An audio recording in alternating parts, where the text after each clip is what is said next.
வணக்கம். நீங்கள் இணைந்து கொள்வது நியூஸ் போஸ்டின் வீக்கெண்ட் இரவு 8 மணி பிரதான செய்திகளுடன். விரிவான செய்திகளுக்கு செல்லும் முன்னர் முதலில் தலைப்புச் செய்திகள். ஊவா மாகாண சபை தேர்தலில் ஐக்கிய மக்கள் சுதந்திர கூட்டமைப்பு வெற்றி. ஐக்கிய தேசிய கட்சியின் ஆசனங்கள் அதிகரிப்பு. மொனராகலையில் சசீந்திரவும் பதுளையில் ஹரீனும் அதிக வாக்குகளை பெற்றுள்ளனர்.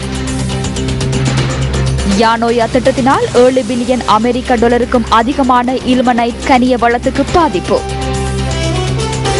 வெல்லவ பகுதியில் தாயையும் பிள்ளையும் கடத்துவதற்கு முற்பட்ட 2 கைது.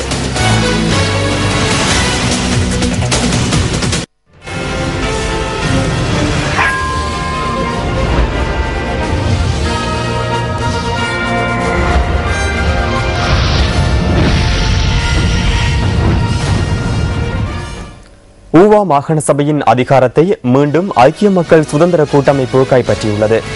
எனினும் கடந்த மாகாண சபை தேர்தலில் 2 போனஸ் ஆசனங்களுடன் பெற்றுக்கொண்ட ஆசனங்களை விட இந்த முறை தேர்தலில் 6 ஆசனங்கள் ஆளும் கட்சிக்கு குறைவடைந்துள்ளன. நடைபெற்று முடிந்த ஊவா மாகாண சபையின் தேர்தல் பருப்பொருட்கள் தொடர்பாக நாம் அவதானம் செலுத்துகின்றோம். ஊவா மாகாண சபைக்காக இந்த முறை நடைபெற்ற தேர்தலில் ஆளும் ஐக்கிய மக்கள் சுதந்திர கூட்டமைப்பு 2 போனஸ் ஆசனங்களுடன் 19 ஆசனங்களை கைப்பற்றியுள்ளது. மொத்தமாக 3,49,906 வாக்குகளை ஐக்கிய மக்கள் சுதந்திர கூட்டமைப்பு பெற்றுக் கொண்டுள்ளது. இதேவேளை ஐக்கிய தேசிய கட்சி இம்முறை ஊவா மாகாண சபை தேர்தலில் 2,74,773 வாக்குகளை பெற்று 13 ஆசனங்களை கைப்பற்றியுள்ளது. மக்கள் விடுதலை முன்னணி 36,580 வாக்குகளை பெற்று ஊவா மாகாணத்தில் 2 ஆசனங்களை தனதாக்கியது. ஜனநாயக கட்சிக்கு எந்த ஒரு ஆசனமும் கிடைக்கவில்லை. இம்முறை தேர்தலில் ஐக்கிய மக்கள் சுதந்திர கூட்டமைப்பிற்கு 6 ஆசனங்கள் குறைவடைந்து ஐக்கிய தேசிய கட்சிக்கு 6 ஆசனங்கள் அதிகரித்துள்ளன. கடந்த முறை தேர்தலில் மக்கள் விடுதலை முன்னணி 1 ஆசனத்தை கைப்பற்றியிருந்த நிலையில் இம்முறை அந்த கட்சி 2 ஆசனங்களை கைப்பற்றியுள்ளது. அரசாங்கத்தின் பங்காளி கட்சிகளான தேசிய சுதந்திர முன்னணி உள்ளிட்ட சில கட்சிகள் இம்முறை தனித்து போட்டியிட்ட போதிலும் அவர்களால் 1 ஆசனத்தையும் கைப்பற்ற முடியவில்லை. இம்முறை ஊவா மாகாண சபை தேர்தலில் பதுளை மாவட்டத்தில் 3 ஆசனங்கள் குறைக்கப்பட்டு மொன்றாகல மாவட்டத்தில் 3 ஆசனங்கள் அதிகரிக்கப்பட்டன. பதுளை மாவட்டத்தில் ஐக்கிய மக்கள் சுதந்திர கூட்டமைப்பு ஐக்கிய தேசிய கட்சியை விட 1 ஆசனத்தை மாத்திரமே கூடுதலாக பெற்றுள்ளது. சுதந்திர கூட்டமைப்பிற்கு 9 ஆசனங்களும் ஐக்கிய தேசிய கட்சிக்கு 8 ஆசனங்களும் மக்கள் விடுதலை முன்னணிக்கு 1 ஆசனமுமாக பதுளை மாவட்டத்திற்கான ஆசனங்கள் பகிரப்பட்டுள்ளன. 2009 ஆண்டு பதுளை மாவட்டத்தில் 67.79% காணப்பட்ட ஆளும் கட்சியின் வாக்கு வங்கி இம்முறை தேர்தலில் 47.37% வீழ்ச்சி கண்டுள்ளது. 2009 ஆண்டுடன் ஒப்பிடும் போது ஐக்கிய தேசிய கட்சியின் வாக்கு வீதம் 25.81% காணப்பட்டது. ஆனால் இந்த முறை தேர்தலில் 44.79% அதிகரிப்பை அந்த கட்சி பெற்றுக் கொண்டுள்ளது. பதுளை மாவட்டத்தின் 9 தேர்தல் தொகுதிகளில் வலிமட, ஹாலியல, பதுளை ஆகிய தேர்தல் தொகுதிகளை ஐக்கிய தேசிய கட்சி வெற்றி கொண்டுள்ளமை விசேட அம்சமாகும். மொன்றாகல மாவட்டத்தில் இந்த முறை தேர்தலில் ஐக்கிய மக்கள் சுதந்திர கூட்டமைப்பு 8 ஆசனங்களை கைப்பற்றியுள்ளது. 2009 ஆண்டு தேர்தலின் போது மொன்றாகலையில் 9 ஆசனங்கள் கைப்பற்றப்பட்டிருந்தது. 2009 ஆண்டுடன் ஒப்பிடும் போது இம்முறை தேர்தலில் ஐக்கிய மக்கள் சுதந்திர கூட்டமைப்பு 1 ஆசனத்தை இழந்திருந்தது. 2009 ஆண்டில் 81.32% ஐக்கிய மக்கள் சுதந்திர கூட்டமைப்பின் வாக்கு வங்கி வீதம் காணப்பட்டது. ஆனால் இம்முறை 58.34% வீழ்ச்சி அடைந்துள்ளது. ஐக்கிய தேசிய கட்சி இம்முறை 5 ஆசனங்களை வெற்றி கொண்டு 31.92% தனது வாக்கு வங்கியை உயர்த்தி கொண்டுள்ளது. ஆனால் 2009 ஆண்டில் ஐக்கிய தேசிய கட்சியின் வாக்கு வீதம் 15.52% காணப்பட்டது. 2009 ஆண்டில் மக்கள் விடுதலை முன்னணிக்கு எந்த ஒரு ஆசனமும் கிடைக்கப்பெறாத நிலையில் இம்முறை தேர்தலில் மொன்றாகல மாவட்டத்தில் 1 ஆசனத்தை கைப்பற்றியுள்ளது. நடைபெற்று முடிந்த ஊவா மாகாண சபை தேர்தலில் வெளியிடப்பட்டுள்ள விருப்பு வாக்குகளுக்கு அமைய மொனராகலை மாவட்டத்தில் சசீந்திர ராஜபக்சவும் பதுளை மாவட்டத்தில் ஹரின் பெர்னாண்டோவும் முன்னிலையில் உள்ளனர். மொன்றாகல மாவட்டத்தில் ஐக்கிய மக்கள் சுதந்திர கூட்டமைப்பு சார்பில் போட்டியிட்ட முதன்மை வேட்பாளர் சசீந்திர ராஜபக்ச 96,619 வாக்குகளை பெற்று 1ஆம் இடத்தில் உள்ளார். 2009 ஆண்டு நடைபெற்ற தேர்தலின் போது சசீந்திர ராஜபக்ச 1,36,697 வாக்குகளை பெற்றிருந்தார். 2ஆம் இடத்தில் உள்ள குமாரசிறி ரத்நாயக்க 59,285 விருப்பு வாக்குகளை பெற்றுக் கொண்டுள்ளார். உதார சொய்சா 48,513 வாக்குகளை பெற்று 3ஆம் இடத்துக்கு தெரிவு செய்யப்பட்டுள்ளார். இந்த மாவட்டத்தில் ஐக்கிய தேசிய கட்சி சார்பில் ஆனந்த் குமாரசிறி 24,421 வாக்குகளை பெற்று அந்த கட்சி சார்பில் முன்னிலையில் உள்ளார். 2ஆம் இடத்தில் உள்ள WHM தர்மசேன 18,400 வாக்குகளை பெற்றுக் கொண்டுள்ளார். மூன்றாம் இடத்திற்கு தெரிவு செய்யப்பட்டுள்ள ஜானகதிஸ்ஸ குட்டியாராச்சி 18,265 வாக்குகளை பெற்றுள்ளார். இந்த மாவட்டத்தில் மக்கள் விடுதலை முன்னணியின் RM ஜெயவர்தன 5,796 விருப்பு வாக்குகளுடன் ஊவா மாகாண சபைக்கு தெரிவாகியுள்ளார். பதுளை மாவட்டத்தில் ஐக்கிய மக்கள் சுதந்திர கூட்டமைப்பு சார்பில் ஆண்ட்ரோ விதான கமகே முதலாம் இடத்தை பெற்றுள்ளார். அவர் 59,316 விருப்பு வாக்குகளை பெற்றுள்ளார். சாமர சம்பத் தசநாயக்க 34,937 விருப்பு வாக்குகளை பெற்று இரண்டாம் இடத்துக்கு தெரிவாகியுள்ளார். 31,858 விருப்பு வாக்குகளை பெற்றுக் கொண்ட செந்தில் தொண்டமான் மூன்றாம் இடத்துக்கு தெரிவாகியுள்ளார். ஐக்கிய தேசிய கட்சி சார்பாக பதுளை மாவட்டத்தில் ஹரின் பெர்னாண்டோ அதிகப்படியான விருப்பு வாக்குகளை பெற்று முன்னிலையில் உள்ளார். அவர் 1,73,993 விருப்பு வாக்குகளை பெற்றுள்ளார். வேலாயுதம் உருத்திர தீபன் 30,457 விருப்பு வாக்குகளை பெற்று இரண்டாம் இடத்துக்கு தெரிவாகியுள்ளார். சுனில் ஜாந்த கண்ணங்கர 28,290 விருப்பு வாக்குகளை பெற்று ஐக்கிய தேசிய கட்சி சார்பில் ஊவா மாகாண சபைக்கு மூன்றாம் இடத்துக்கு தெரிவாகியுள்ளார். இதேபடி மக்கள் விடுதலை முன்னணியின் சமந்த வித்யாரத்ன 14,161 விருப்பு வாக்குகளுடன் ஊவா மாகாண சபைக்கு தெரிவாகியுள்ளார். விருப்பு வாக்குகள் வெளியிடப்பட்டதன் பின்னர் வெற்றி பெற்ற வேட்பாளர்கள் வெற்றி களிப்பில் ஈடுபட்டுள்ளனர். மொடலகலை மாவட்ட செயலகத்தில் விருப்பு வாக்குகள் இன்று பிற்பகல் 3 மணியளவில் வெளியிடப்பட்டன. விருப்பு வாக்குகள் வெளியிடப்படுவதற்கு முன்னரே அரசியல்வாதிகளும் கட்சி ஆதரவாளர்களும் அங்கு கூடியிருந்தனர்.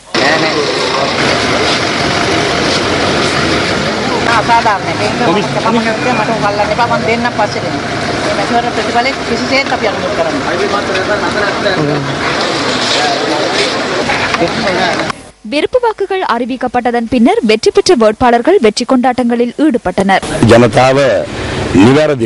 ஊவா மாகாண சபையில் முன்னெடுக்கப்படும் அபிவிருத்திகள் தொடர்பில் சிறந்த தீர்ப்பினை மீண்டும் ஐக்கிய மக்கள் சுதந்திர கூட்டமைப்புக்கு ஊவா மாகாண சபையை ஒப்படைத்ததன் ஊடாக வெளிப்பட்டுள்ளது. ஆகவே இந்த வெற்றிக்காக பலரும் ஒத்துழைப்புகளை வழங்கினர்.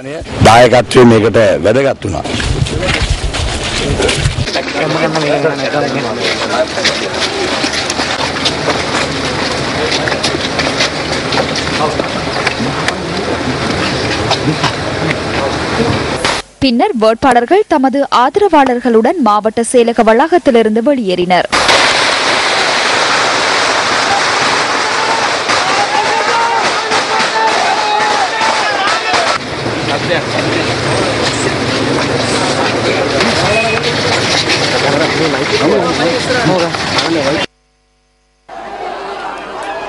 பதுளை மாவட்டத்தின் விருப்பு வாக்குகள் பதுளை மாவட்ட செயலகத்தில் வெளியிடப்பட்டது.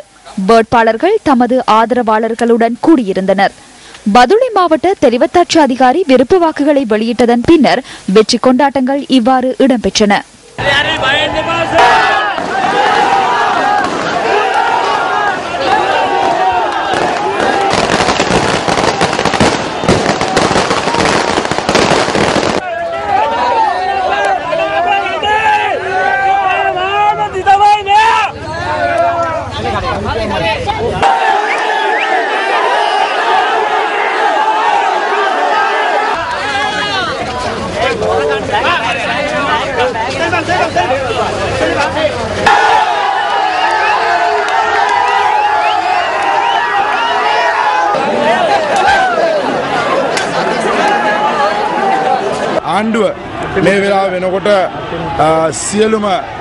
இந்த போராட்டத்தை முன்னெடுத்து நாட்டில் உண்மையான ஆச்சரியத்தை ஏற்படுத்துவோம்.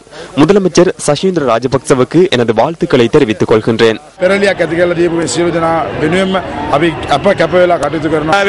பதுளை மாவட்ட மக்கள் எனக்கு மிகுந்த ஒத்துழைப்பை வழங்கினர். அதிகளவான வாக்குகளை எனக்கு பெற்றுக் கொடுத்தனர். இந்த வெற்றியை மிகவும் அமைதியான முறையில் கொண்டாட வேண்டும் என எனக்கு ஒத்துழைப்பு வழங்கும் பதுளை மக்களிடம் கேட்டுக் கொள்கின்றேன். ஊவா மாகாண சபையின் தேர்தல் முடிவுகள் தொடர்பாக இன்று இடம்பெற்ற ஊடகவியலாளர் சந்திப்புகளில் தெரிவிக்கப்பட்ட கருத்துக்கள் அடுத்து. மொன்றாகல மாவட்டத்தில் தான் நமது முதலமைச்சர் வேட்பாளர் உள்ளார். உறுப்பினர்களின் எண்ணிக்கையில் வீழ்ச்சி ஏற்பட்டுள்ளது. இதனை இல்லை என கூற முடியாது. பதுளை மாவட்டத்தை போன்று மொன்றாகல மாவட்டத்தில் வாக்குகளின் எண்ணிக்கை காணப்பட்டிருந்தால் அது அவ்வாறு குறைந்திருக்காது. அதேபோன்று பதுளை மாவட்டத்தில் 2 பங்காளி கட்சிகள் தனித்து போட்டியிட்டுள்ளன. அவர்கள் 4,835 வாக்குகளை பெற்றுள்ளனர். இது 1.1% இந்த வாக்குகளும் கிடைத்திருந்தால் 9,880 வாக்குகள் அதிகரித்திருக்கும்.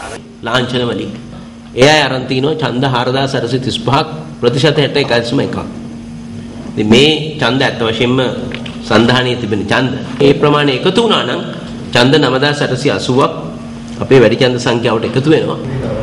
රතු එළියක් දැල්වෙනවා කියලා නෑ මම රතු එළියක් දැල්වනවා කියලා කියන්නේ මම இல்லை, நாம் அதனை சிவப்பு சமநிலையாக கூறுவதில்லை. நாடளாவிய ரீதியில் 57% வாக்கு வங்கி எமக்கு உள்ளது.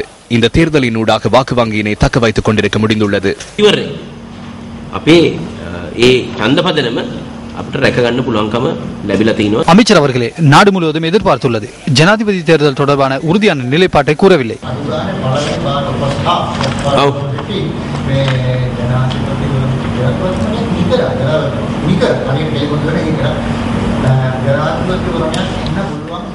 එන්න පුළුවන් කියලා අපිත් බලාපොරොත්තු වෙනවා. එන්න පුළුවන් තමයි. මේ මැතිවරණ ප්‍රතිඵලය ඉතාමත් ඉහළින් අපි අගය කරනවා. தேர்தல் முடிவுகளை வரவேற்கின்றோம். அரசாங்கம் பாரிய தோல்வியை சந்தித்துள்ளமை இந்த தேர்தல் முடிவுகள் வெளிப்படுத்தியுள்ளன. ஊவா மாகாணத்தில் அரசாங்கத்திற்கு பாரிய வீழ்ச்சி ஏற்பட்டுள்ளது. இது ஐக்கிய தேசிய கட்சி மிக தெளிவாக கூறுகின்றது. மொனராகலை மாவட்டத்தில் வாக்கு வீதத்தை 120 வீதத்தால் நாம் அதிகரித்துக் கொண்டுள்ளோம். அரசாங்கத்திற்கு எதிராக மக்கள் செயற்பாடு காணப்படுகின்றது. இது ஆட்சியை கவிழ்க்கும் தேர்தல் ஒன்றல்ல.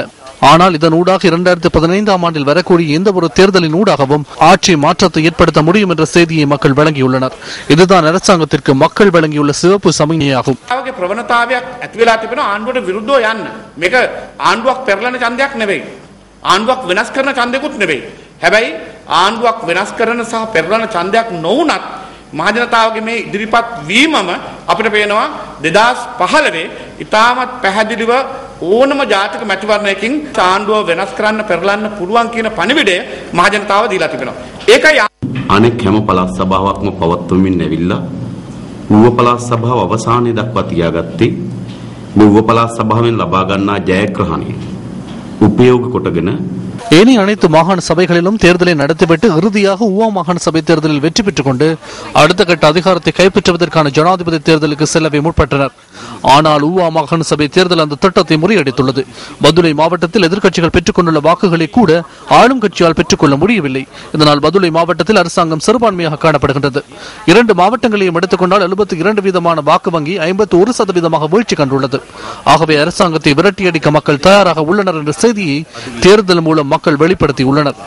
ඒ නිසා මෙම පළාත් සභා මැතිවරණයේදී ආණ්ඩුවට ලබා දී තිබෙන සංඥාව තමයි රටේ ජනතාව සූදානම් මේ ආණ්ඩුව පළවා හරින්න. විශේෂයෙන්ම මේකටත් වඩා වැඩියෙන් මෙම තත්ත්වය තීව්‍ර වෙනවා ජාතික අපට ඌවේ මැතිවරණයේ ලැබුණ ඡන්ද ප්‍රතිඵලය සත්‍ය ප්‍රතිඵලයක් වෙන්න බෑ.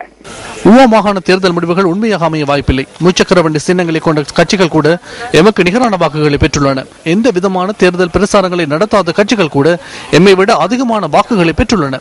ஆகவே இந்த முடிவுகள் அரசாங்கத்தினால் திட்டமிட்டு தெரிவுபடுத்தப்பட்டுள்ளது. கடந்த தேர்தலின் போது எமது கட்சி அடைந்த முன்னேற்றங்களுடன் ஒப்பிடுகையில் இந்த தேர்தல் முடிவு எவ்விதத்திலும் உண்மையாகாது என 100% வீதம் எமக்கு நம்பிக்கை உள்ளது. අපේ පක්ෂය වගේ පක්ෂයකට මේ වගේ ඡන්ද වැටුණා කිව්වම මේ පක්ෂය පහුගිය කාලේ තුල ඉදිරියට ආපු ගමන බැලුවම ඒක යථාර්ථයක් නෙවෙයි කියලා ඕනම කෙනෙකුට තේරෙනවා. ඡන්දේ 1052ක් ஜனசெத்த முன்னணிக்கு 1052 வாக்குகள் கிடைத்திருப்பதாக தெரிவித்து பின்னர் 1054 வாக்குகள் கிடைக்கப்பெற்றுள்ளதாக அவரே அறிக்கை ஒன்றின் மூலம் தெரிவிக்கிறார். தேர்தல்கள் ஆணையாளர் என்பவர் கடமைகளை சரியாக நிறைவேற்றுபவர். ஜனசெத்த முன்னணியின் 1052 வாக்குகளை மீண்டும் 54ஆக குறைக்க அவரால் முடியுமா? அது தொடர்பிலான அறிக்கையினை மீண்டும் அவரால் விடுக்க முடியுமா? இதன் உண்மை தன்மை என்ன? ஆகவே இந்த தேர்தல் முடிவுகளை ஏற்றுக்கொள்ள முடியாது. නිවේදනයක් නිකුත් කරන්න. මොකද්ද මේකේ සදාචාරය? මේ ඡන්ද ප්‍රතිඵලය මට කොහෙත්ම පිළිගන්න බෑ. இதேவேளை விவசாய அமைச்சர் மஹிந்த யாபா அபேவர்தன ஊவா மாகாண சபை தேர்தல் முடிவுகள் தொடர்பாக இவ்வாறு கருத்து தெரிவித்தார். එක්සත් ජාතික පක්ෂයට ඡන්ද දීපු இந்த சந்தர்ப்பத்தில் ஐக்கிய தேசிய கட்சி புதிய யுக்தியினை கையாண்டு பாராளுமன்ற உறுப்பினர் ஒருவரை விலக்கி அவரை மாகாண சபை தேர்தலில் போட்டியிட வைத்தது. அத்துடன் ஐக்கிய தேசிய கட்சியின் தலைவர் ரணில் விக்ரமசிங்க கட்சியின் அனைவருக்கும் பகிரங்கமான அழைப்பு ஒன்றையும் விடுத்திருந்தார். அனைவரும் ஒன்றிணைந்து செயற்படுவோம் என அழைப்பு விடுத்தார். இதனால் எமக்கு வாக்களித்த சிலர் மீண்டும் ஐக்கிய தேசிய கட்சிக்கு வாக்களித்திருந்தனர். යම් කිසි ප්‍රමාණයක් ආපහු එක්සත් ජාතික පක්ෂයට ඡන්ද දුන්නා. ඒක තමයි වුනේ. ஜனாதிபதிக்கு அரசாங்கத்தை வழிநடத்துவதில் பிரச்சனைகள் ஏதேனும் உள்ளதா? எந்தவித பிரச்சனையும் இல்லை. நாளை மீண்டும் அங்குள்ளவர்கள் எம் பக்கம் வரலாம்.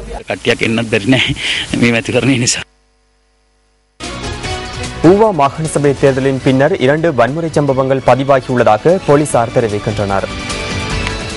ஐக்கிய மக்கள் சுதந்திர கூட்டமைப்பின் அதிகாரத்திற்குட்பட்ட ஹல்துமுல்ல பிரதேச சபை தலைவரினால் மேற்கொள்ளப்பட்டதாக கூறப்படும் தாக்குதலில் எதிர்க்கட்சி உறுப்பினர் நிமல் கருணாரத்ன காயமடைந்துள்ளார். இன்று அதிகாலை 5:10 மணியளவில் பிரதேச சபை உறுப்பினரின் வீட்டு மூன்றலில் வைத்து வாளினால் அவர் தாக்கப்பட்டுள்ளதாக போலீஸ் ஊடக பேச்சாளர் குறிப்பிடுகின்றார். காயமடைந்த ஹல்துமுல்ல பிரதேச சபை உறுப்பினர் தியத்தலாவ வைத்தியசாலையில் அனுமதிக்கப்பட்டுள்ளார். அதிகாலை 5:10 அளவில் வீட்டு மூன்றலில் என்னை கட்டி போட்டனர். யாரென்று பார்த்தபோதுதான் தாக்கினர். பொல்லால் தாக்கி பின்னர் வாளால் தாக்கும் போது அதனை நான் கையால் இழுத்து எடுத்தேன். அந்த வாள் என்னுடைய வீட்டில் உள்ளது.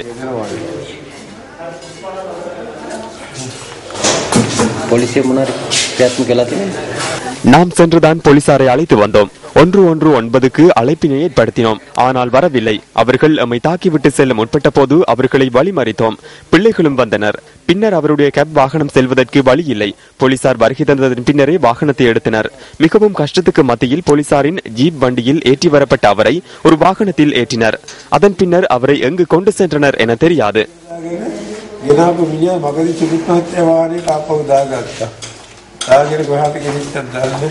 தாக்குதலை நடத்தியதாக கூறப்படும் ஹல்துமுல்ல பிரதேச சபை தலைவரை கைது செய்வதற்காக விசேட போலீஸ் குழு ஈடுபடுத்தப்பட்டுள்ளதாக போலீஸ் ஊடக பேச்சாளர் குறிப்பிட்டார்.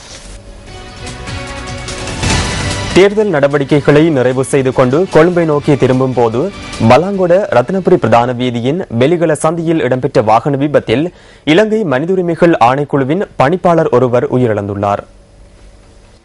இந்த விபத்தில் மேலும் 3 பலத்த காயங்களுக்கு உள்ளாகியிருப்பதாக போலீஸ் ஊடக பேச்சாளரும் சிரேஷ்ட போலீஸ் அத்தியட்சகருமான அஜித் ரோஹன குறிப்பிடுகின்றார். தேர்தல் பணிகளுக்காக சென்று மீண்டும் கொழும்பு நோக்கி திரும்பிக் கொண்டிருந்த வேன் அதே திசையில் பயணித்து இலங்கை போக்குவரத்து சபைக்கு சொந்தமான பஸ்ஸுடன் மோதி விபத்துக்குள்ளானதாக போலீஸ் ஊடக பேச்சாளர் கூறினார். இந்த விபத்தில் காயமடைந்தவர்கள் பலாங்கொட வைத்தியசாலையில் அனுமதிக்கப்பட்டுள்ளனர்.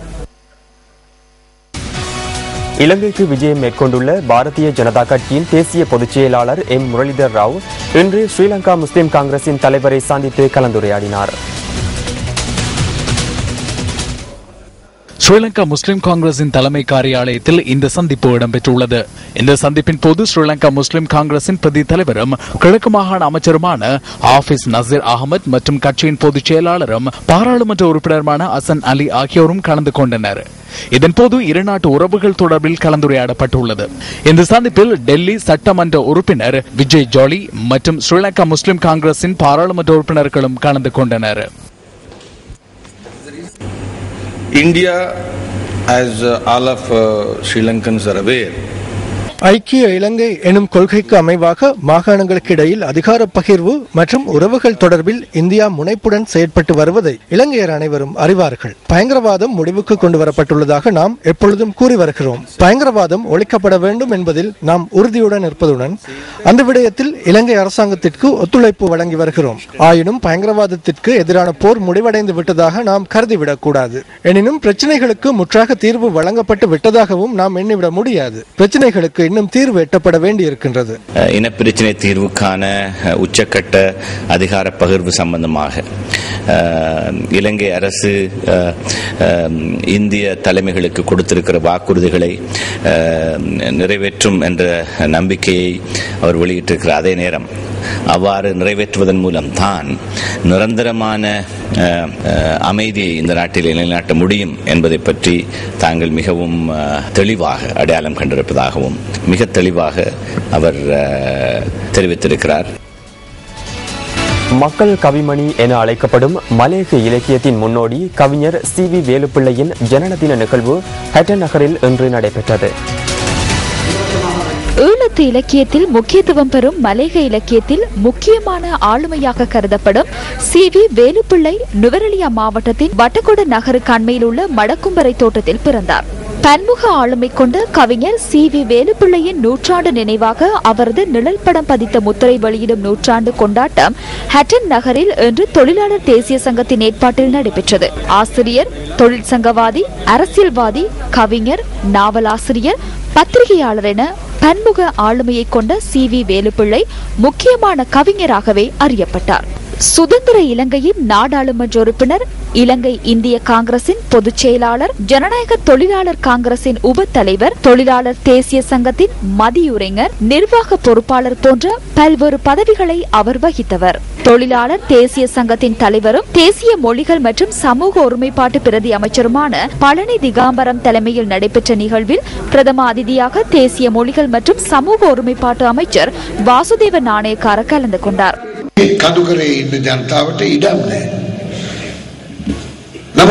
மலையகத்தில் உள்ள மக்களுக்கு காணிகள் இல்லை. கிராமத்தில் உள்ள மக்களுக்கு சிறிதளவேனும் காணப்படுகின்றது. காணி இல்லாதவர்களும் உள்ளனர். தமக்கென்று இந்த தாய் நாட்டில் காணி துண்டொன்று இல்லை. நாங்கள் இலங்கை தாயின் பிள்ளைகள். இது எமது தாய் நாடு. இந்த தாய் நாட்டின் உரிமை என்று கூறுவதற்கு காணி துண்டொன்று தேவை.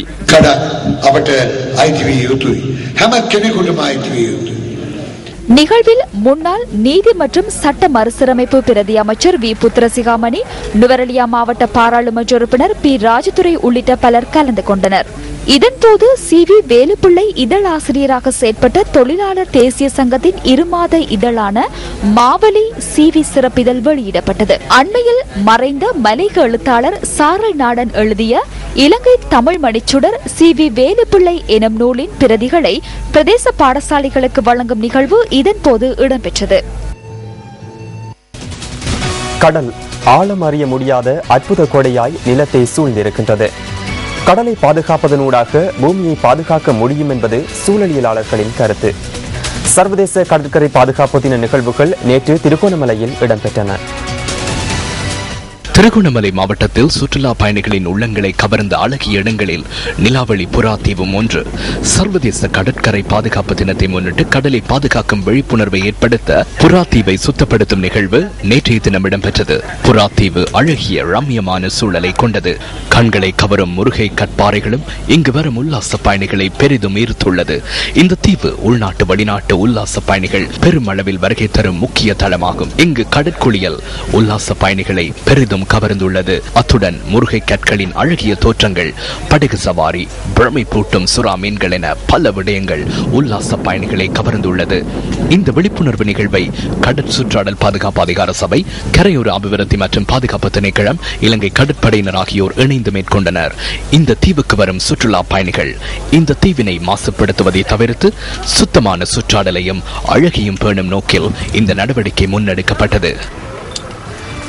யானோயா நீர்த்தேக்க திட்டத்தினால் 7 பில்லியனுக்கும் அதிகமான பெறுமதியை கொண்ட இல்மனைட் கனிய வளத்திற்கு பாதிப்பு ஏற்படலாம் என சூழலியலாளர்கள் தெரிவித்தனர். கொழும்பில் நேற்று நடைபெற்ற சூழல் அமைப்புகளின் சம்மேளனத்தின் 2வது வருடாந்த மாநாட்டின் போது இந்த விடயம் சுட்டிக்காட்டப்பட்டது. இலங்கையின் பிரதான இல்மனைட் கனிய வளம் யானோயாவின் கீழ்ப்பகுதியிலேயே காணப்படுகின்றது. இது புல்மோட்டை களப்பிற்கு அருகில் யானோயாவின் வடக்கு பகுதியில் காணப்படுகின்றது. இதன் பெறுமதி $7 பில்லியன் அதிகமானதாகும். பொருளாதாரத்தில் இல்மனைட் முக்கிய இடத்தினை பிடிப்பதுடன் பெருமதிமிக்க உலோகப் பொருளான டைட்டானிய உற்பத்திக்கு தேவையான ஒரு கனிம பொருளாகும். மிகவும் முக்கியமானது என கருதப்படும் இந்த கனிம வளம் ஏன் கைவிடப்பட்ட நிலையில் காணப்படுகின்றது?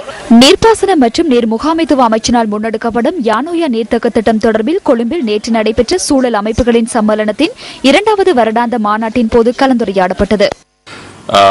சாதாரணமாக இவ்வாறான திட்டங்களை முன்னெடுப்பதாயின் நீர்ப்பாசன திணைக்களத்தினால் செயற்படுத்தப்பட வேண்டும். ஆனால் இவ்வாறான திட்டத்தை சீன நிறுவனம் முதன்முறையாக முன்னெடுக்கின்றது. CMAC என்ற நிறுவனமே இந்த திட்டத்தை முன்னெடுக்கின்றது. குறித்த திட்டத்திற்கான சூழல் அறிக்கையையும் அவர்களே தயாரித்துள்ளனர். திருடனின் தாயிடம் சென்று களவு தொடர்பாக சாஸ்திரம் கேட்பது போன்றதாக இந்த நடவடிக்கை அமைந்துள்ளது. இந்த திட்டத்தின் ஒப்பந்தக்காரர்கள் அதே பொறியியல் நிறுவனத்தை சேர்ந்தவர்கள்.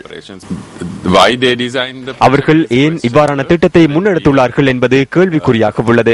நாட்டில் உள்ள சேற்றுடன் மிக்க நீர்ப்பாசன திணைக்களங்களில் ஒன்றே இது. புவிசரிதவியல் மற்றும் சுரங்க பணியகம் இந்த திட்டத்துக்கு எதிர்ப்பினை வெளியிடவில்லை.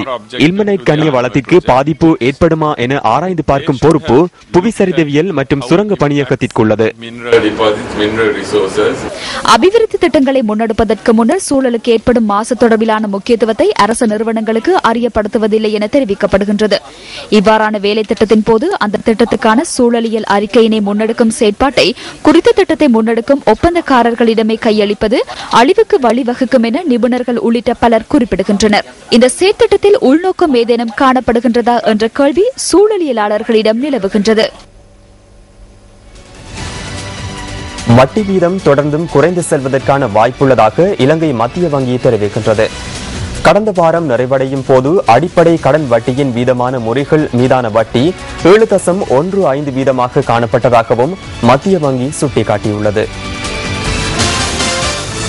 வர்த்தக வங்கிகளின் சாதாரண கடன் வட்டி வீதம் ஆகஸ்ட் மாதம் அளவில் 13.53 வீதம் வரை குறைவடைந்துள்ளதாக இலங்கை மத்திய வங்கியின் புதிய புள்ளி விவரங்களில் குறிப்பிடப்பட்டுள்ளது.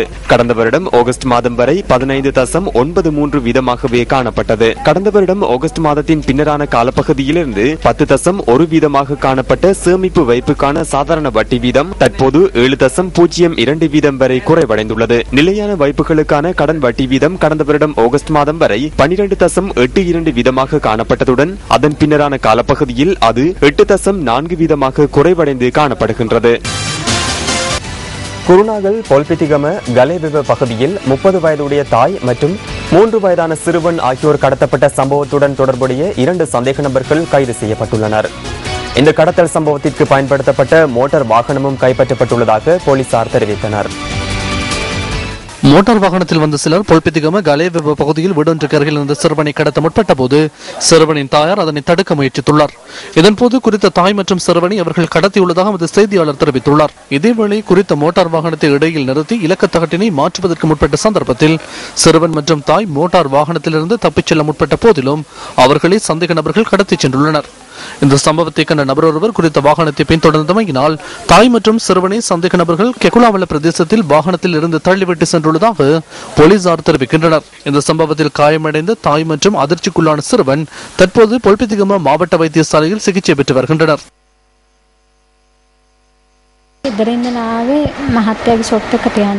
எனது கணவரின் கடைக்கு செல்லவே வீட்டிலிருந்து வந்தேன். முதலில் மகனை வாகனத்திற்குள் இழுத்தனர், பின்னர் என்னையும் வாகனத்திற்குள் இழுத்தனர்.